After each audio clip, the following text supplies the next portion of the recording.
Hello friends, नमस्कार। आप सभी का स्वागत है YouTube channel vacancy for you में। दोस्तों, आज की वीडियो में मैं कक्षा 7 की पाठ्य पुस्तक पर आधारित सामाजिक विज्ञान की पाठ्य पुस्तक हमारी विरासत, जो इतिहास के पाठ्य पुस्तक है 7 क्लास की, उसका पहला चैप्टर मध्यकाल में भारत अर्थात इंडिया इन मेडिवल पीरियड से संबंधित 10 महत्वपूर्ण प्रश्न आपके लिए लेकर के आया हूँ, जो आपके पाठ्य या पाठचर्या में बहुत ही इम्पोर्टेंट होगा। ठीक है, और इसे व्याख्या के साथ बताया गया है।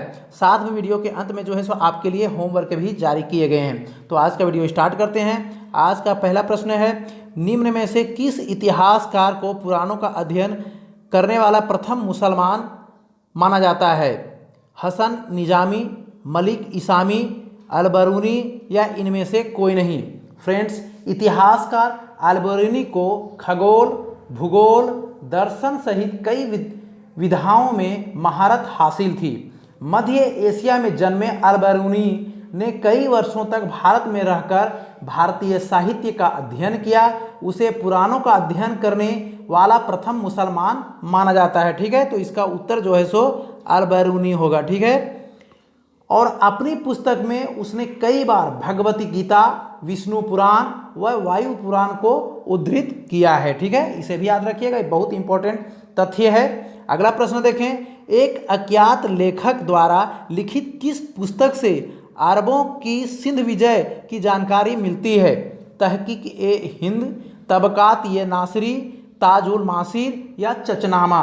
फ्रेंड्स, एक अज्ञात लेखक द्वारा लिखे गए चचनामा से अरबों के सिंध विजय की जानकारी मिलती है। तो इसका उत्तर चचनामा होगा। ठीक है, अगला प्रश्न देखें, मध्यकाल के किस महान विद्वान का जन्म उत्तर प्रदेश के एटा नामक गांव में हुआ था? इसे ध्यान दीजिएगा, जगह का नाम है एटा, जो उत्तर प्रदेश में पड़ता है। जियाउद्दीन बर्नी, हसन निजामी, अमीर खुसरो या अलबरूनी? फ्रेंड्स, मध्यकाल के एक महान विद्वान एवं कवि अमीर खुसरो का जन्म उत्तर प्रदेश के एटा, जिसे पटियाली भी कहा जाता है, तो एटा नामक गांव में 1253 ईस्वी में हुआ था। तो इसका उत्तर अमीर खुसरो होगा। ठीक है, ये एक महान विद्वान थे, महान कवि थे, महान साहित्यकार थे। ठीक है फ्रेंड्स, अगला क्वेश्चन देखें। अगला प्रश्न है, किस महान विद्वान ने मध्यकाल के 8 सुल्तानों के शासन को देखा? जियाउद्दीन बर्नी, अमीर खुसरो, फिरदौसी या इनमें से कोई नहीं? फ्रेंड्स, अमीर खुसरो जो कि बलबन के समय शासन के संपर्क में आए, उन्होंने 8 सुल्तानों का शासन देखा था। ठीक है, तो इसका उत्तर अमीर खुसरो होगा। अगला प्रश्न देखें, वे कौन से प्रथम भारतीय लेखक थे जिन्होंने अपने लेखन में हिंदी के शब्दों और मुहावरों का पर्याप्त प्रयोग किया? फिरदौसी, जियाउद्दीन बर्नी, अमीर खुसरो, मलिक इसामी?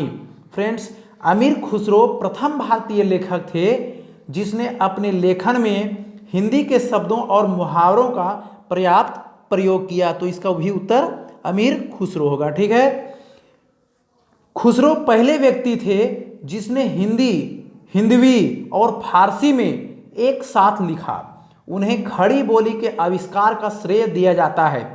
संगीत के क्षेत्र में उन्होंने कई रागों को जन्म दिया था, इसे भी याद रखिएगा। ठीक है, अगला प्रश्न, किस विद्वान ने भारत के विषय में फारसी में लिखा है?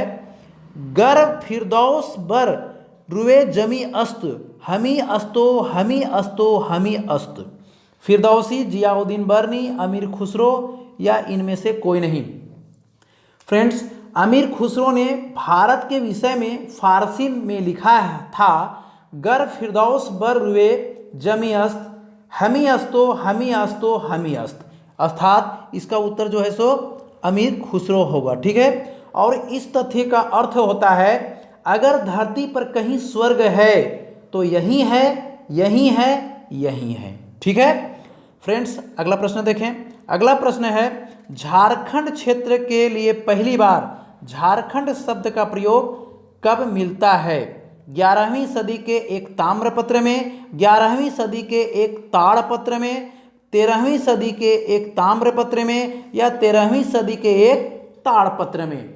फ्रेंड्स, छोटा नागपुर संथाल परगना से लेकर ओडिशा और मध्य प्रदेश तक फैले जनजातीय क्षेत्र के लिए झारखंड शब्द का प्रयोग, पहला प्रयोग संभवतः मध्यकाल से ही शुरू हुआ। उपलब्ध ऐतिहासिक सामग्रियों में 13वीं सदी के ताम्रपत्र में, तो इसका उत्तर जो है सो 13वीं सदी के ताम्रपत्र में होगा। ठीक है, इस क्षेत्र के लिए झारखंड शब्द का पहली बार प्रयोग मिलता है। ठीक है, अगला प्रश्न है, मध्यकाल में झारखंड का एकाकीपन को तोड़ने वाला कौन था? अलाउद्दीन खिलजी, जलालुद्दीन खिलजी, बख्तियार खिलजी या इनमें से कोई नहीं। फ्रेंड्स, मध्यकाल के समय तक झारखंड के शासकों को ज़्यादा बाहरी हस्तक्षेप का सामना नहीं करना पड़ा। 2-3 बार मुस्लिम फौज उत्तर पूर्वी झारखंड से होकर गुजरी। मध्यकाल में झारखंड का एकाकीपन को तोड़ने वाला कुतुबुद्दीन ऐबक का सेनापति बख्तियार खिलजी था। तो इसका उत्तर जो है सो बख्तियार खिलजी होगा। फ्रेंड्स, प्रश्न आगे देखें। अगला प्रश्न है, मध्यकाल के दौरान पलामू में किस वंश का शासन रहा? रक्सैल, नागवंशी, सिंहवंश या इनमें से कोई नहीं।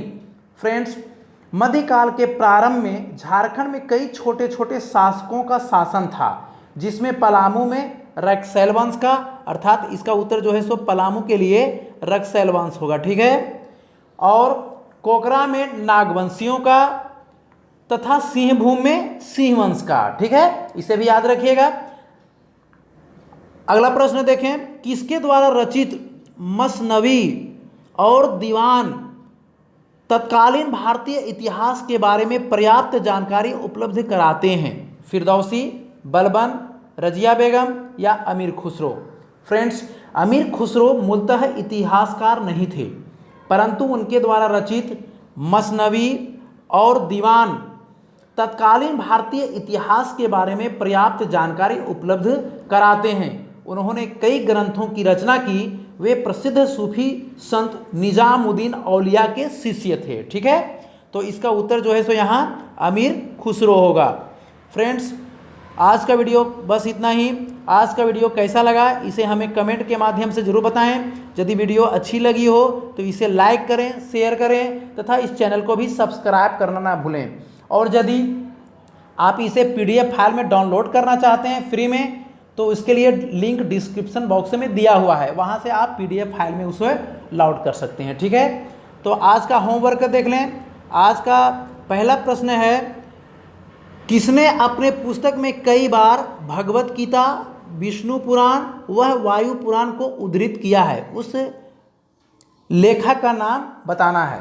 ठीक है, और दूसरा प्रश्न है, अमीर खुसरो के गुरु का क्या नाम था?